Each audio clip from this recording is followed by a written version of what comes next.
शंकराचार्य द्वारा आविर्भूत रसोपासना का प्रकरण शुरू हुआ है और रसोपासना के भी अब हम 5 अंगों पर प्रकाश डालने की कोशिश कर रहे हैं। कोई भी उपासना हो उसके लिए 5 अंग देखे जाते हैं: उपास्य, उपासक, उपासना विधा, सहायक तत्व और बाधक तत्व। जब ही सांगोपांग उपासना का स्वरूप हमारे हृदय में स्थिर हो सकता है। इन सब में भी सबसे प्रमुख अंग कौन है? उपास्य। तो उपास्य का जब हमने देखा तो उसमें समझ में आया कि उपास्य में के भी 5 अंग हैं। कौन कौन से? लीला, रूप, नाम, धाम और परिकर। इनमें भी लीला प्राण स्थानीय है, क्योंकि पहले लीला होती है और लीला से रूप सामने आता है और रूप के सामने आने के पश्चात में उसका नामकरण होता है। कोई भी देखेंगे हम के पहले नाम नहीं था, ना रूप नहीं था, पहले लीला सामने आई।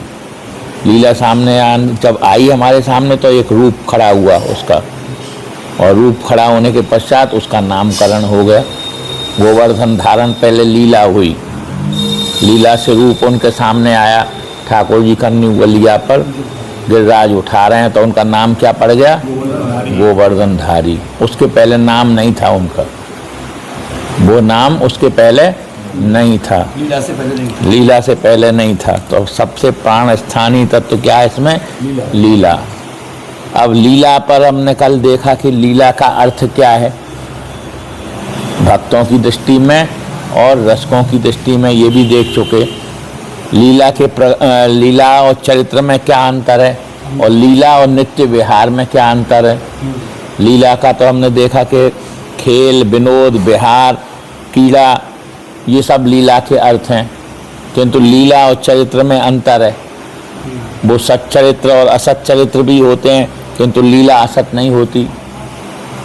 घटना का नाम भी चरित्र होता है, किंतु लीला का नाम इस प्रकार से लीला का स्वरूप नहीं होता है। अब लीला और नित्य विहार में भी अंतर है। नित्य विहार है लीला वो भी, पर वो नित्य चलने वाली लीला है, और जितनी भी लीला है वो नित्य चलने वाली लीला नहीं है। शंका हो गई कि भैया भगवान नित्य हैं तो उनकी लीलाओं को नित्य क्यों नहीं कहा जाए। प्रश्न उठता है कि हिताचार्य से भगवान नित्य है तो उनकी लीलाओं को नित्य क्यों? हाँ, तो इसमें बताया कि बोले नित्य तत्वों की लीला के साथ साथ नित्य निरंतर चलने वाली भी लीला होनी चाहिए, तब उसका नाम नित्य विहार होगा। अगर नित्य तत्व की केवल लीला मात्र निरंतर नहीं चल रही हैं वो, तो उनका नाम नित्य विहार नहीं है। विहार तो हो सकता है उनका नाम, इसीलिए 16वीं शताब्दी के पूर्व में नित्य विहार शब्द आपको देखने को नहीं मिलेगा। यहाँ तक ये तो पूर्व पक्ष में के रूप में मैंने रख दिया, इनकी कोई चर्चा आज ज़्यादा नहीं कर रहे हैं। अब शुरू हो रहा है लीलाओं के प्रकार। कितनी प्रकार की लीलाएं हैं?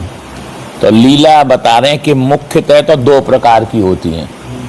एक कौन सी लीला? ऐश्वर्य लीला और एक माधुरी लीला। सटैश्वर्य पूर्ण संपूर्ण स्वरूप को पूर्ण भगवान या ईश्वर एवं उनका प्रकाश ऐश्वर्य कहलाता है। सटैश्वर्य संपन्न भगवान के द्वारा जो लीला संपन्न होती है उसको क्या कहते हैं? ऐश्वर्य लीला। उनको ईश्वर कहते हैं, और उनका जो प्रकाश है वो क्या कहलाता है? ऐश्वर्य कहलाता है। जिन लीलाओं में भगवान की भगवत्ता का ऐश्वर्य का प्रकाश होता है या ऐश्वर्य का प्रकाश होता है, वे लीलाएं ऐश्वर्य लीलाएं कहलाती हैं। जैसे गिरिराज धरण, क्या हो रहा है? ऐश्वर्य का प्रकाश हो रहा है उसमें। बालक नहीं 7 कोस के पर्वत को उठा लेगा कन्नी वलिया पे, एक पत्थर को तो उठा नहीं पाएगा बालक, क्या पहलवान भी नहीं उठा पाएगा है। तो उनमें क्या हो रहा है? भगवान का ऐश्वर्य प्रकाशित हो रहा है। काली मर्दन कर लेगा कोई? एक सांप ही फुंसकार मार दे उसके मारे तो ढेर हो जाएगा। काली का मर्दन कैसे करेगा? ये कौन है कर सकता है? केवल भगवान ही कर सकते हैं। तथा रावण कंसादि असुर वध की लीलाएं भी इसी प्रकार हैं।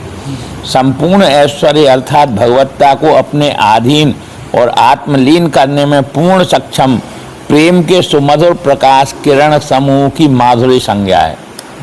माधुरी कब बनता है? जब उसमें प्रेम की मिल जाता है उसमें, तो क्या बन जाता है? वो माधुर्य बन जाता है। जिन लीलाओं में विशुद्ध प्रेम किंबा रस का ही प्रकाश परिलक्षित होता है वे माधुर्य लीलाएं कहलाती हैं। जिनमें और कुछ प्रकाश ही नहीं हो, केवल प्रेम का ही प्रकाश हो, बोल क्या कहलाएंगी? माधुर्यमयी लीलाएं।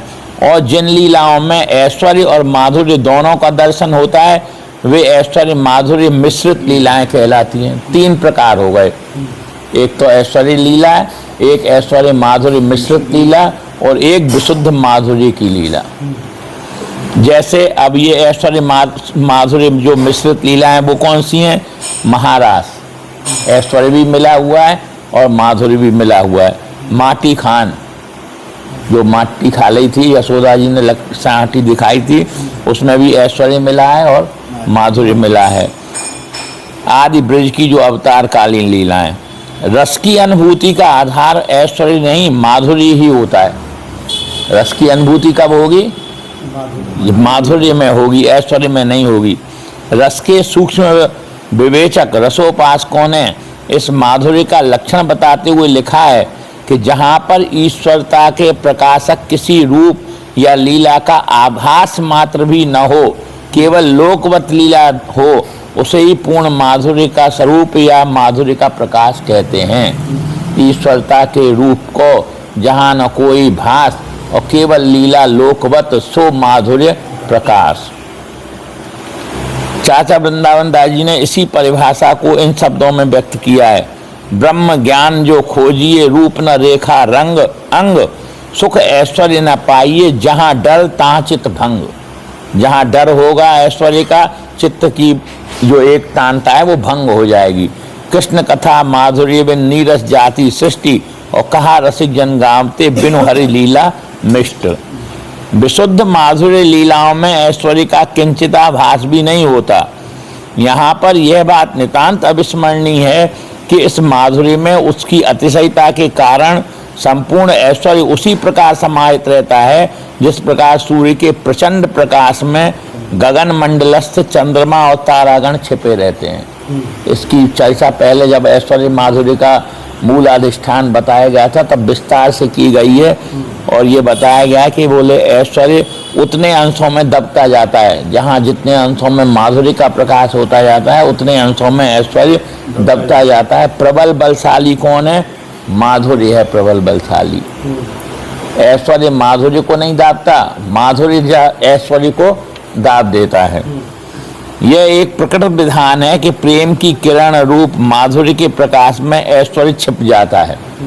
जहाँ पर माधुर्य जितने अंश में प्रकाशित होगा वहाँ पर ऐश्वर्य उतने ही अंश में छिप जाएगा। विस्तार से आप पहले बता जा चुके हैं। यही कारण है कि प्रेम के निज धाम वृंदावन में पूर्ण माधुर्य का प्रकाश और ऐश्वर्य का पूर्ण अनाभासी बना रहता है। जो हिताचार्य का वृंदावन धाम है उसमें क्या रहता है? ऐश्वर्य का किंचित भी आभास नहीं होता है, अदर्शन रहता है वहाँ, और माधुर्य का निरंतर प्रकाश बना रहता है। ये विशुद्धतम माधुर्यमयी लीलाएं भूतलस्थ वृंदावन की कुंज निकुंजों में होती हैं। कहाँ होती हैं? वृंदावन की कुंजों में या निकुंजों में। अतः ये निकुंज लीला नाम से अभिसंज्ञात हैं। इनको क्या कहा जाता है? निकुंज लीला। एक है अवतार कालीन लीला, और द्वापरांत में अवतरित स्वरूप महारास आदि ऐश्वर्य माधुर्य मिश्रित और असुर वध आदि विशुद्ध ऐश्वर्य की जो लीलाएं हैं वो ब्रज लीला के नाम से विख्यात हैं। सब आ गई उनमें। कृष्ण जन्म से लेकर और द्वारका जाने तक की जो लीलाएं हैं उनमें क्या है? विशुद्ध ऐश्वर्य, विशुद्ध माधुर्य और ऐश्वर्य मिश्रित मिला हुआ है उसमें। श्री हिताचार्य का परमोपास्य प्रेम है। अतः प्रेम के लीला क्षेत्र में ऐश्वर्य लीलाओं का किंचिताभास भी नहीं होता। प्रेम का पूर्ण परिपाक किशोरावस्था में ही होता है। प्रेम का पूर्ण परिपाक कहाँ होता है? किशोरावस्था में। नित्य नव दूल्हे और नित्य नव वधू रूप में ही होता है, दंपति रूप में। पहले तो पकड़ा है उन्होंने, वय को पकड़ा है। कौन सी वय है? नित्य किशोर वय। इसके लिए सबके लिए महाप्रभु के सूत्र हैं, यन नित्य किशोरकम, सुधा निधि के 76वें श्लोक में। और नित्य नव किशोर के साथ साथ में नित्य किशोर का भी समय लंबा है, तो उन्होंने कौन से रूप को उपास्य बनाया? नित्य नव दंपति रूप को उपास्य बनाया है, अर्थात जिस दिन उनका विवाह होता है उस रूप को अपना उपास्य बनाया है, नित्य नव दूल्हे और नित्य नव वधू रूप में।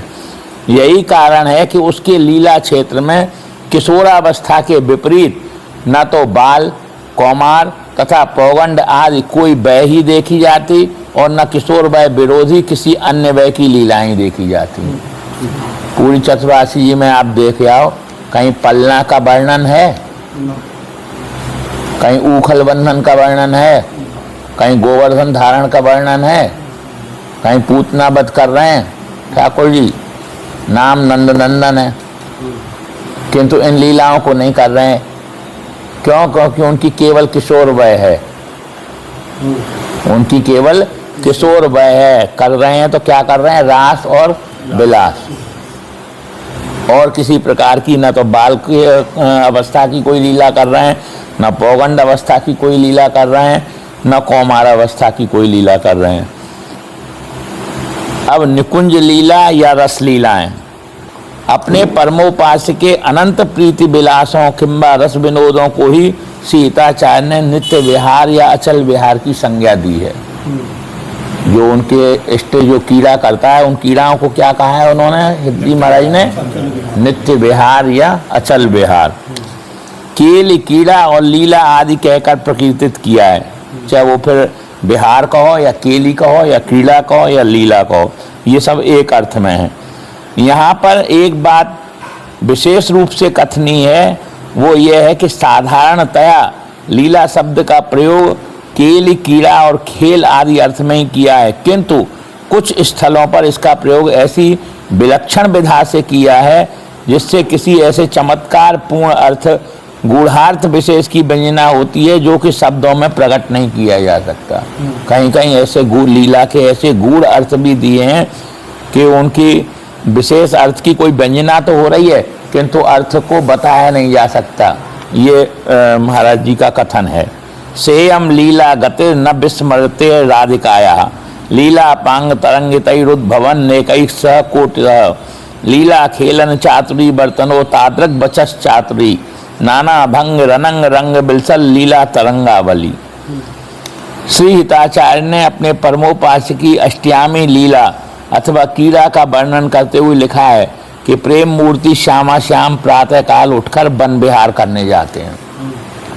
क्या करते हैं? सब सुबह सुबह उठ के वन विहार करने जाते हैं। आज अति राजत दंपति भोर सुरत रंग के रस में भीने नागरी नवल किशोर। अब यहाँ पे आप थोड़ा थोड़ा अंतर देखते जाओ।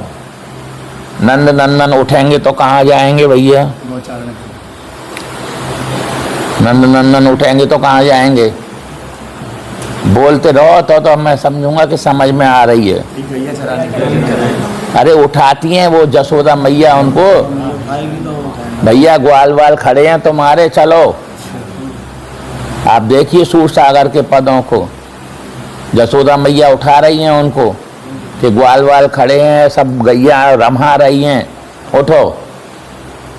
और ये नंद नंदन हरिवंश जी के पूरी चतुरासी में कहीं गैया चराने जा रहे हैं या नहीं जा रहे हैं?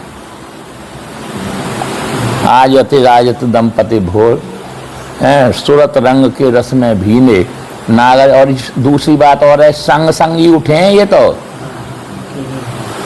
वहाँ पे संग संग नहीं रहेंगे, वो कहाँ पे सहन हो रही है उनकी? बरसाने में सहन हो रही है। उनकी सहन कहाँ पे हो रही है?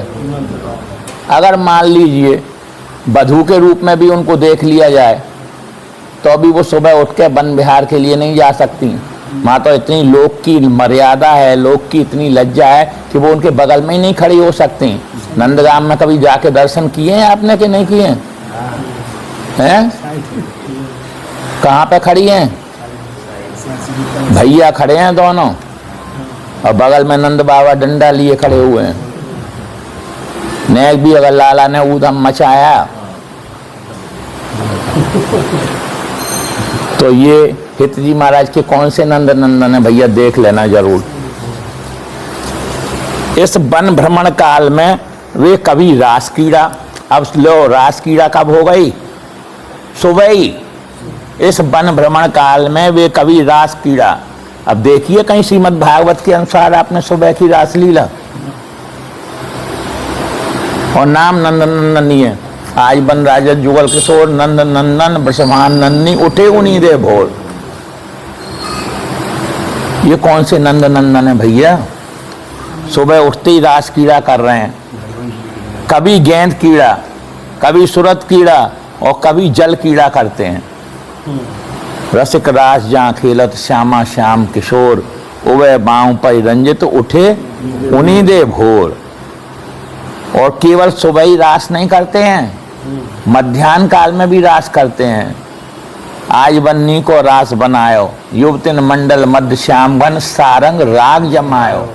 पता है सारंग राग कब गाया जाता है? दोपहर में। दोपहर में गाया जाता है। अगर रात में रास हो रहा होता ये तो महाप्रभु इसमें सारंग राग जमायो नहीं लिखते। पूछना कोई संगीत के विद्वान से कि सारंग राग कब गाया जाता है। उससे ये सिद्ध हो गया कि ये जो रास वर्णन किया गया है वो कब का रास है? दोपहर काल का रास है, मध्याह्न काल का रास है। रात्रि में भी रास होता है। चलई राधिके सुजान तेरे हित सुख निधान, रास रचो श्याम तट कलिंद नंदनी, जाति ईश्वर विकास कानन अक्षय सुभाष, राका निशि शरद मास विमल चांदनी।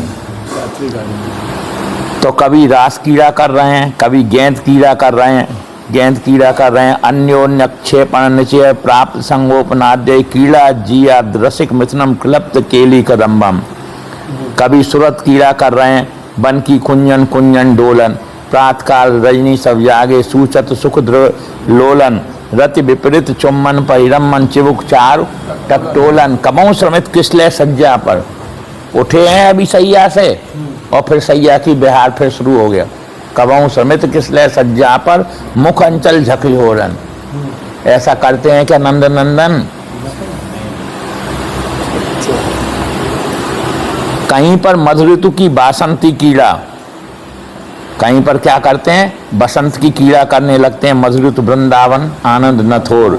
कहीं पर फाग, दो मिल चांचर गावत गौरी राग, अलाप मानस मृगवल बेदस भ्रकुटी धनुष दृगचाप, दो कर तारिन पटकत लटकत इतुत जाट, हो होरी बोलत अति आनंद कुल कात, रसिक लाल परम मेलत कामिन बंधन धूर और पिय पिचकारिन छिड़कत, तकी तकी कौन सुबह ही हो रहा है ये सारा। कभी फाग और कभी हिंडोल, उसी पद में आया कबों कबों चंदन तरु निर्मित तरल हिंडोल। ये तिथि विशेष का नहीं है, ये भी ध्यान रखना। ये तिथि विशेष का नहीं है कि जब होली खत्म हो गई तब डोल झूलेंगे, ऐसा नहीं है। कबों कबों, कभी जब मन में आई उनके, कबों कबों चंदन तरु निर्मित तरल हिंडोल, चढ़ दो जन झूलत फूलत करत कलोल, बर हिंडोल झकोरन कामिन अधिक डरात, पुलक पुलक बेपथंग प्रीतम और एक पद में वर्णन किया है महाप्रभु ने, झूलत दो नबल किशोर। कब? बोले रजनी जनित रंग सुख सूचत, रात्रि काल का सुख सूचित कर रहे हैं। अंग अंग उठे भोर, भोर में सावन के महीने में नहीं, प्रातः काल झूला झूल रहे हैं, नित्य हो है ही। और कहीं पर पावस ऋतु के झूला जैसे विनोद किया करते हैं। वे कभी रविजा की रम्य पुलिन स्थली में मयूर मयूरी हंस हंसनी आदि पक्षियों का और कहीं लता लिंगित बिटपों का अनुकरण करके प्रसन्न होते हैं। कहीं कहीं पर तो मोर और मोरनी का अनुकरण करते हैं और कहीं लताएं जैसे लिपटी हुई हैं इस प्रकार उनका अनुकरण करते हुए आनंद ले रहे हैं। चला लीला गत्या क्वचित अनु चरत धनुष मिथुनम क्वचित केकिन्यग्रे कृत नटन चंद्रक्यनुकृति लताश्लिष्टम साखे प्रवरमन कुर्वत क्वचिदहो विदग्ध द्वंद्वम तद रमत ए वृंदावन भुवि। ऐसे जो युगलवर हैं चतुर्युगल, वो वृंदावन भुवि में रमण कर रहे हैं। इसी प्रकार किसी निबिड़ निकुंज में किसी भी समय स्वानंग रंगोत्सव, कभी भी जब मन में आई उनकी तो क्या करने लगते हैं? अपने ही अनंग का रंगोत्सव करने लगते हैं। उसको अपने अनंग का रंगोत्सव कहो या प्रेमोत्सव कहो, प्रेम का उत्सव कर संयत सैया विहार किया करते हैं, सैया विहार करने लगते हैं। तो कहीं रसदान लीला का अद्भुत आनंद लिया करते हैं, कहीं रस की दान मांगने लगते हैं।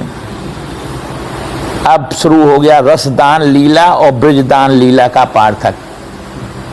थोड़ा तो मैंने संकेत में ही बताया कि भैया इनकी ऐसी लीला नहीं है, पर दान लीला है और एक रास लीला। ये एक ऐसी लीला है कि बिल्कुल एक जैसी दिखाई देती हैं, किंतु उनमें क्या तारतम्य है थोड़ा देख लो। एक जैसे मतलब ब्रज और निकुंज में एक जैसे, ब्रज निकुंज में एक से ही उपकरण है नाम से, पर उनमें बहुत मोटा अंतर है, प्रथुल अंतर है। रसदान लीला और ब्रजदान लीला का पार्थक्य। सीताचार्य के उपास्य दान क्रीड़ा का आनंद तो लेते हैं, किंतु उस रस संपत्ति की दान क्रीड़ा का आनंद लेते हैं जो कि रसाकृति नवल किशोरी के प्रत्यंग में ही नित्य वर्तमान रहती है। कौन सी दान लीला का आनंद लेते हैं? जो प्रिया जी के श्री अंग में ही सौज संपत्ति है उसका दान मांगते हैं। दान देरी नवल किशोरी मागत लाल लाडलो नागर प्रकट भई दिन दिन की चोरी नव नारंग कनक हीरावली विद्रुम सरस जलजमणि गोरी और पूरित रस पीयूष जुगल घट कमल कदल खंजन की जोरी तो पै सकल सोच दामन की कत सतरात कुटिल द्रग भोरी और नूपुर रव किंकिणी पे सुनकर जैसी ही हरिवंश कहत नहीं थोड़ी। उनके रसिक प्रीतम उस प्रकार की दान लीला की कीड़ा नहीं करते जो कि अवतार काल में हुई थी, जिस दान कीड़ा में ब्रज गोपों की बहु बेटियां श्री राधा के साथ रात बिरात दही दूध बेचने जाती थीं। ये इस प्रकार का दान नहीं है। तब श्री कृष्ण उनसे दान लेने का उपक्रम करते हुए कहते थे, अरे सखाओ, इन्होंने हमारा दान मार लिया है, तो मैंने इस प्रकार से घेरो किए जाने न पाए।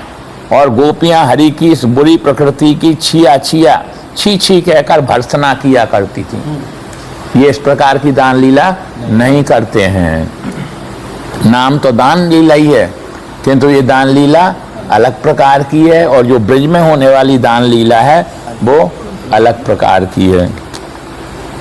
नित्य रासलीला एवं अवतार कालीन रासलीला का पार्थक्य। सारा जो समाज है, भक्त समाज, वो क्या समझता है? रासलीला को एक ही लीला समझता है। नित्य रास और महारास में उसके लिए कोई अंतर नहीं है। किंतु ये बता रहे हैं भैया, यहाँ पे जो श्यामा श्याम है उनको रास लीला तो बहुत अधिक प्रिय है, और लीलाएं इतनी नहीं होती हैं जितनी की रास होती है। रास होता है जितना, सुबह उठते ही देखा ना आपने रसिक रास जहाँ खेलत श्यामा, शाम किशोर वैवाओं पर रंजित उठे उन्हीं दे वो। सुबह भी रात, फिर श्रृंगार के बाद भी रात, फिर मध्याह्न काल में भी रात, उत्थापन के समय भी रात, संध्या के समय भी रात, शयन में भी रात, सैया में भी रात, बसंत में भी रात, ग्रीष्म में भी रात, पावस में भी रास, और शरद में तो रहता ही रास है, और हिम ऋतु में भी रास, शिशिर ऋतु में भी रास। कोई ऋतु ऐसी नहीं जिसमें रास नहीं करते हैं, और पूरे दिन में कोई ऐसा समय नहीं है जिसमें रास नहीं करते हैं। ये सब आप रसिक वाणियों में देख सकते हैं। रास लीला श्यामा श्याम को सर्वाधिक प्रिय है, इसीलिए रसिक शेखर श्याम सुंदर सभी समय नटवर वेश और बंसी विभूषित बने रहते हैं, और इसीलिए प्रत्येक ऋतु में प्रातः, मध्याह्न, संध्या और मध्य रात्रि सभी समय रास क्रीड़ा करते दिखाई देते हैं। यह रास लीला एक ऐसी लीला है, हाँ ये ध्यान रखना कि सोने के बाद फिर नहीं करते हैं ये रास लीला। शयन होने के बाद फिर ये रास लीला नहीं होती है। सैया में तो हो सकती है, आज नागरी किशोर भामती विचित्र जोर कहाखों अंग परम माधुरी करत केल कंठ मेल बाँव दंड गंड गंड परस सरस रास लास मंडली जोरी श्याम सुंदरी बिहार बांसुरी मृदंग तार मधुर जो हैं उनके कंकण किंकड़ी ही बांसुरी है और मृदंग के ध्वनि हो रही हैं। इस प्रकार से सैया में तो रास है, किंतु सैया में अर्धरात्रि में उठने के बाद यहाँ का रास नहीं होता है, नित्य रास। यह रास लीला एक ऐसी लीला है जो कि नित्य वृंदावन की कुंज निकुंजों में नित्य ही श्यामा श्याम और सखियों की स्वेच्छानुसार किसी भी समय संपन्न होती रहती है। एक बार द्वापरांत काल में अर्धरात्रि के समय अवतरित श्री कृष्ण रूप के द्वारा ब्रज में भी हुई थी। रासलीला एक बार कहाँ पे हुई थी? ब्रज में भी। कौन से काल में? द्वापरांत काल में। नित्य वृंदावन में होने वाली रासलीला नित्य रास या नित्य रासलीला नाम से, और अवतार काल में हुई रासलीला महारास या महारासलीला के नाम से अभिसंज्ञात है। गलत तो नहीं कह रहा हूं मैं? नाम तो एक ही ज्ञात होने पर भी दोनों लीलाओं में पर्याप्त पार्थक्य है। इन पार्थक्यों के सम्यक ज्ञानाभाव में दोनों को एक समझने की अनर्थकारी भूल हो सकती है। इनका सम्यक ज्ञान होना चाहिए। अगर इनका सम्यक ज्ञान नहीं हुआ तो दोनों को एक मानने की अनर्थकारी भूल हो सकती है।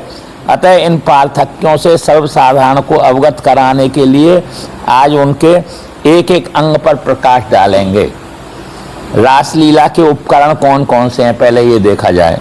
श्री राधा, श्री श्याम सुंदर, बंसी, ललितादिक सखियाँ, संगीत, समय और स्थल, ये 7 ही रासलीला के आधारभूत उपकरण हैं। फिर से बोल दो। श्री राधा, श्याम सुंदर, बंसी, ललितादिक सखियाँ, संगीत, समय और स्थल, ये 7 उपकरण हैं, चाहे महारास में हो चाहे यहाँ हो, जो कि रास की दोनों भूमिकाओं अर्थात नित्य रास और महारास में एक जैसे ही दिखाई देते हैं, किंतु सूक्ष्म दृष्टि से देखने पर उनकी भिन्नता सुस्पष्ट दिखाई देने लगती है। अब देखो कैसे दिखाई दे रही है। महारास कालीन श्री कृष्ण, महारास के श्री कृष्ण कौन से हैं फिर नित्य रास के बताएंगे। महारास में श्री कृष्ण अंतर्हित होते हैं, सही बात है कि नहीं है? प्रसमाय प्रसादाय यतवई वांतर धीयत, श्रीमद् भागवत के 10वें स्कंद में रास पंचाध्यायी में लिखा हुआ है। और पुनः प्रकट होते हैं तासाम आविर्भूत छौरी स्मयमान मुखाम्बुजः, भागवत के 10वें स्कंद की रास पंचाध्यायी में। और अनंत रूप धारण करते हैं। अनंत रूप देखे ही आपने महारास में। रासोत्सव संप्रवर्तो गोपी मंडल मंडितः, सुस्पष्ट ही यह उनके ईसत्व का दर्शन है, अतः वे भगवान हैं। वो निश्चित रूप से कौन है? भगवान है। और ये जो एक एक गोपी के बीच में एक एक श्री कृष्ण रूप दिखाई दे रहा है, ये उनके ऐश्वर्य का ही दर्शन है, माधुर्य का दर्शन नहीं है। सुखदेव जी महाराज शुरुआत ही इसकी रास पंचाध्यायी की वहीं से करते हैं। भगवान पिता रात्रि, भगवान शब्द से ही शुरू करते हैं। कौन की लीला है ये? भगवान पिता रात्रि शरदोत्फुल्ल मल्लिका, शरद की उत्फुल्ल मल्लिका को देख करके भगवान श्री कृष्ण ने रास की रचना की। वे धर्म रक्षक हैं, धर्म के रक्षक हैं, वो योगेश्वर हैं और गर्व प्रहारी हैं। वे साक्षात मन्मथ हैं। जो महाराज के श्री कृष्ण हैं वो क्या हैं? मन्मथ के भी मन को हरण करने वाले, मन्मथ के मन को भी मंथन कर देने वाले, ब्रज गोपियों के काम ताप को दूर करने वाले और ब्रज गोपियों के आराध्य तथा प्रेमास्पद हैं। उनके आराध्य हैं सारी ब्रजांगनाओं के, जिनमें अगर समझ लो कि राधा हैं तो उनके भी। अभी नाम तो नहीं है, खैर उसमें अगर मान लो समझ लिया जाए विशिष्ट रूप से कोई गोपी है तो उसके भी आराध्य कौन है? भगवान श्री कृष्ण। इसीलिए वो सबके प्रेमास्पद हैं। अकेले ही वो बंसी बजाते हैं। उनके संग में जब बंसी बजाई उन्होंने महाराज के लिए, तब श्री राधा नहीं थी उनके साथ में।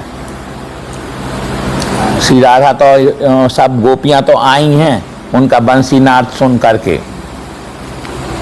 अब नित्य रास की भूमिका में देखो श्याम सुंदर को। नित्य रास के श्री कृष्ण अनन्य प्रेमी हैं। नित्य रास के जो श्री कृष्ण हैं वो क्या है? प्रिया जी के अनन्य हैं।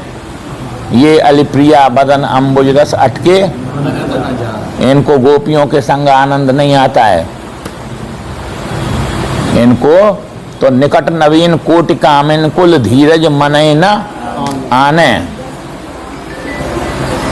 एक नहीं करोड़ों करोड़ों हैं वहाँ पे नित्य विहार में, एक नहीं है। और कैसी हैं? छोटी बड़ी नहीं है, सब प्रिया जी के रूप वाली हैं, फिर भी उनको संतोष मान नहीं है।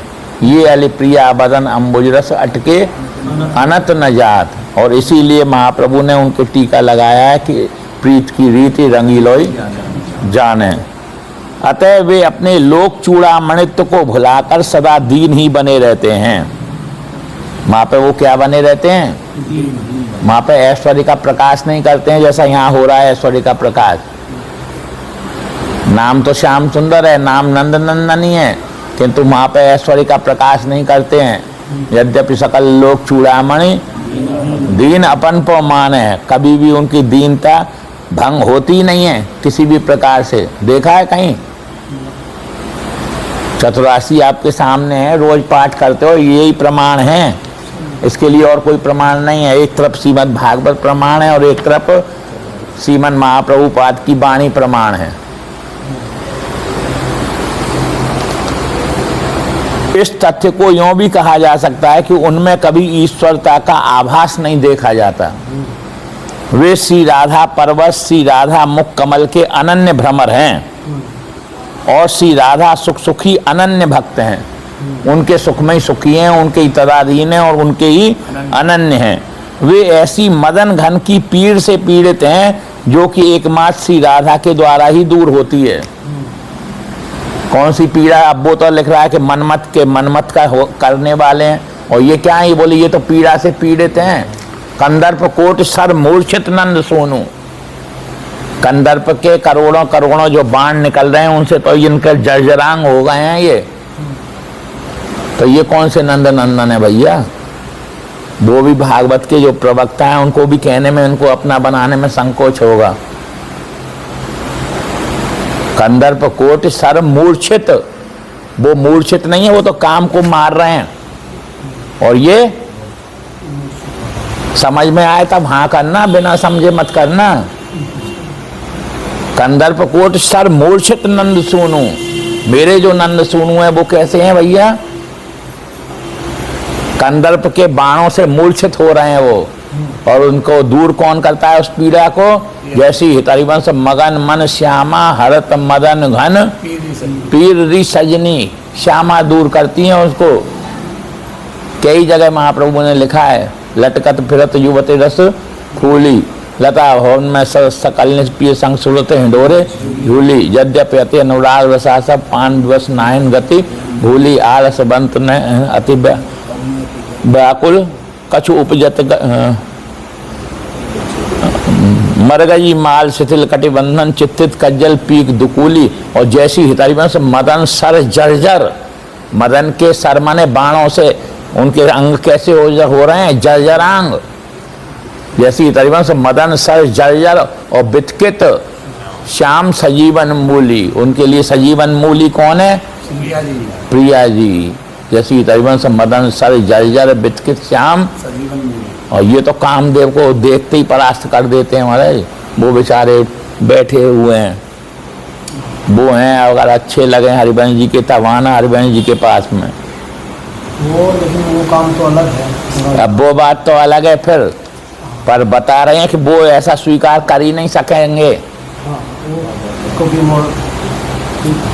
वे ऐसी मदन घन से पीड़ित हैं जो कि एकमात्र श्री राधा के द्वारा ही दूर होती है। वहाँ पे मदन की पीड़ा कौन के द्वारा दूर हो रही है? समस्त ब्रजांगनाओं की भगवान श्री कृष्ण के द्वारा दूर हो रही है। और यहाँ पर लाल जी की जो मदन पीड़ा है वो कौन के द्वारा दूर हो रही है? प्रिया जी के द्वारा दूर हो रही है। तो यही नंद नंदन हुए कि अलग हुए? वे योगेश्वर नहीं, वो योगेश्वर हैं। योगेश्वरेन कृष्णेन तासाम मध्य द्वयो द्वयो। योगियों के भी ईश्वर हैं। ब्रजलीला के जो श्री कृष्ण हैं वो योगियों के भी ईश्वर हैं। ये योगेश्वर नहीं, अपितु बिटकुल नपति बिहार परायण नित्य नवदूल्हे और परम रसिक हैं।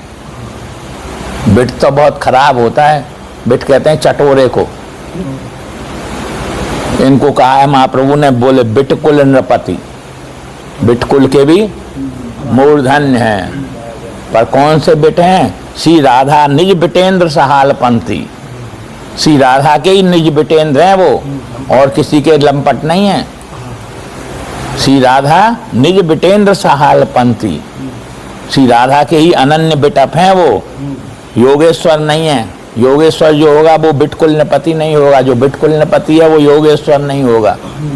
ये कैसे हैं? बोले कह रहे हैं वो योगेश्वर नहीं अपितु बिटकुल्यपति और बिहार परायण, नित्य नवदूल है और परम रसिक हैं।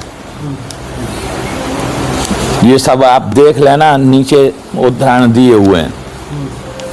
ऐसे ही अब महाराष्ट्र की श्री राधा कौन सी हैं? महाराष्ट्र की श्री राधा भगवान श्री कृष्ण की आराधिका अनंत गोपिकाओं में से ही एक अन्यतम गोपी हैं।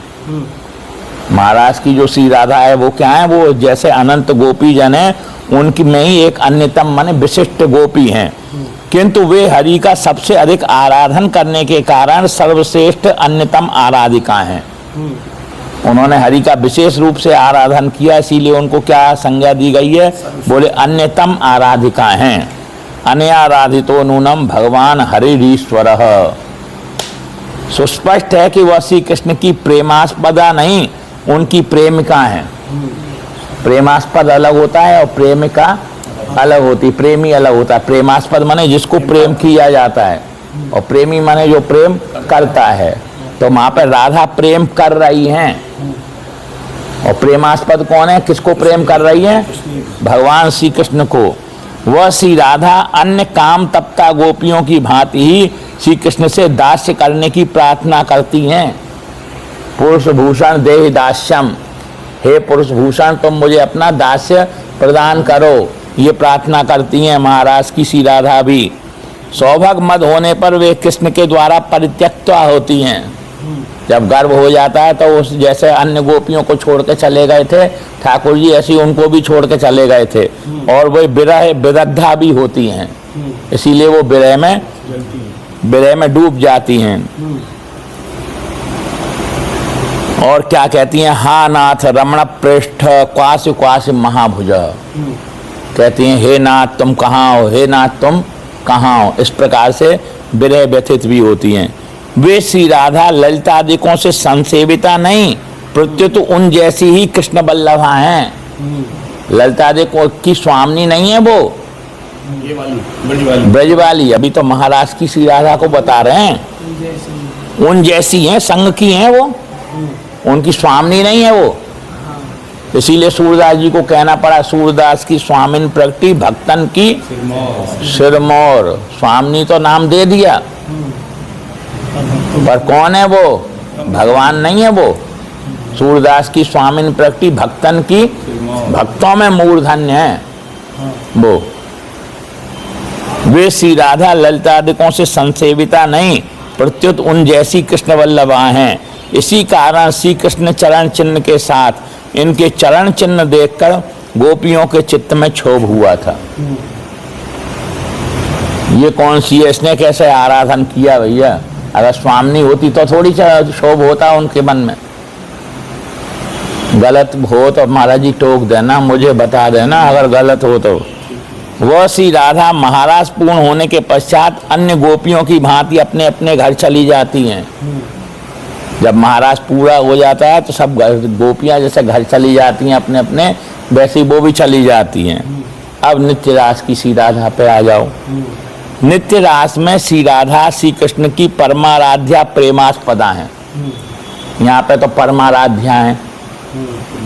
लाल जी कभी चरण चाँप रहे हैं उनके, कभी बीड़ी खिला रहे हैं उनको, कभी पंखा से हवा कर रहे हैं, कभी चमर ढुला रहे हैं, कभी पामड़े बना रहे हैं उनके लिए। तो यहाँ पे किस रूप में दिखाई दे रही हैं? वो आराध्या रूप में दिखाई दे रही हैं।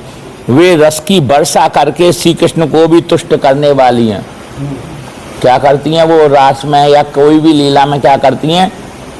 रस की वर्षा करती हैं। आज बन्नी को रास बनायो, पुलिन पवित्र यमुना तट, मौन बेण बजायो, कल कंकण किंकिण नूपुर धुन सुन खगमृग सज पायो, युवतन मंडल मध्य श्यामगन सारंग राग जमायो, ताल मृदंग उपंग मुरजडप